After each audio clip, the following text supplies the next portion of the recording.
Saudara Susanto, seorang pria lulusan SMA di Surabaya mengaku sebagai dokter. Susanto bahkan sudah 2 tahun jadi dokter gadungan hingga akhirnya kasus penipuan dibawa ke meja hijau.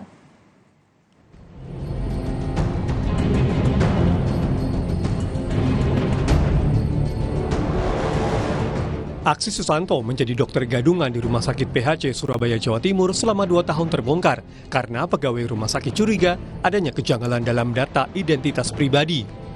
Susanto kini tengah menjalani sidang di Pengadilan Negeri Surabaya dan terancam hukuman maksimal 4 tahun penjara dalam kasus penipuan. Kalau ancaman hukuman dari pasal 378 KUHP ini adalah maksimal 4 tahun. Tentu berdasarkan fakta-fakta di persidangan, dengan dilakukannya berkali-kali, kalau dia yang sudah divonis itu hanya 1 kali. Cuma berdasarkan fakta di persidangan, berdasarkan keterangan terdakwa sendiri, dia itu sudah melakukan hampir 7 kali dengan ini. Saat melamar menjadi dokter di Rumah Sakit PHC Surabaya, Susanto mencuri data pribadi seorang dokter di Puskesmas Warnasari Pangalengan, Kabupaten Bandung. Dr. Anggi Yurikno mengaku tidak pernah mengupload data pribadinya ke media sosial dan tidak mengetahui dari mana pelaku mendapatkan dokumen pribadinya.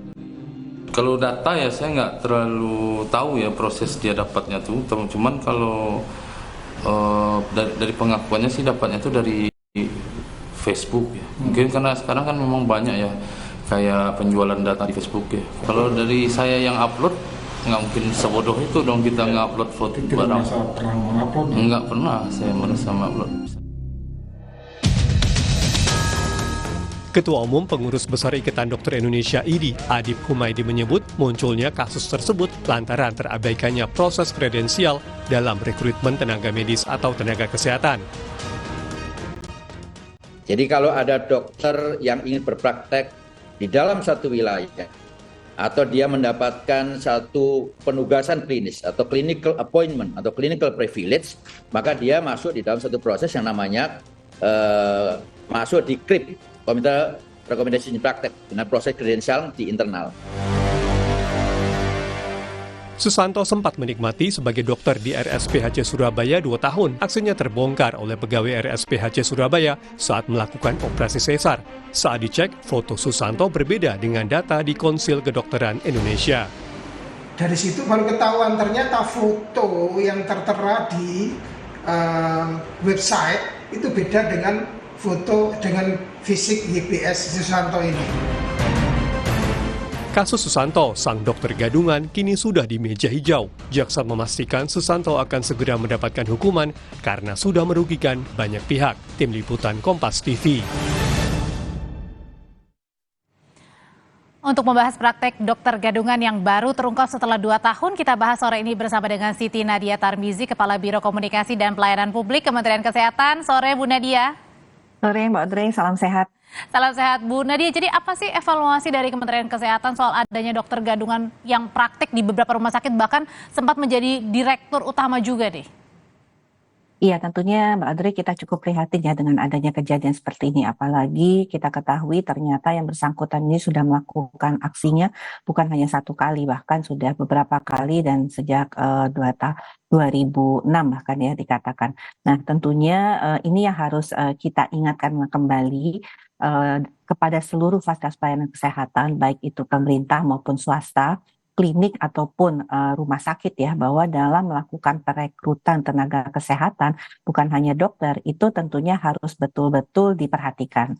Pertama adalah kita tahu dalam proses perekrutan memastikan dulu secara administrasi ini adalah benar. Jadi ijazah, kemudian foto, kemudian melakukan konfirmasi itu harus dilakukan oleh tentunya Vaskes yang akan melakukan perekrutan.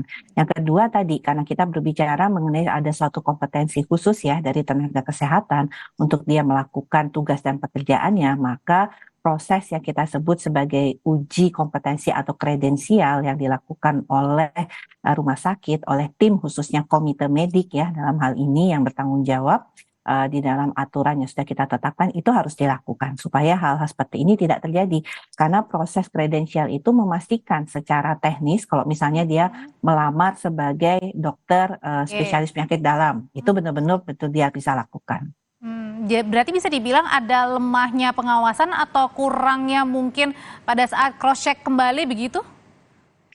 Ya, artinya dua hal ya yang harus kita lakukan. Artinya proses perekrutan yang memang harus dilakukan secara lebih teliti dan lebih berhati-hati ya. Pertama jelas dari sisi administrasi karena yang bersangkutan ternyata sudah pernah dihukum atau divonis ya hukuman pidana dan itu sebelum-sebelumnya tidak diketahui. Yang kedua adalah memastikan ya di database yang ada di seperti misalnya dia adalah anggota sebuah organisasi profesi atau di konsil kedokteran, apakah betul yang bersangkutan memiliki SIP dan STR yang sama dan ini bisa kita lihat di fotonya itu sama apa enggak dengan yang melamar dengan kita. Jadi proses yang seperti ini, proses kredensial baik dari sisi administrasi dan maupun dari tenaga teknis, ini yang harus dipastikan betul-betul dilakukan tahapannya oleh Vaskes tersebut. Berarti harus diperhatikan betul ya administrasinya dan lain-lainnya sebelum dokter itu melamar di sebuah rumah sakit ya. Terima kasih Bu Siti Nadia Tarmizi, sehat selalu Bu Nadia. Sama-sama Pak Andre.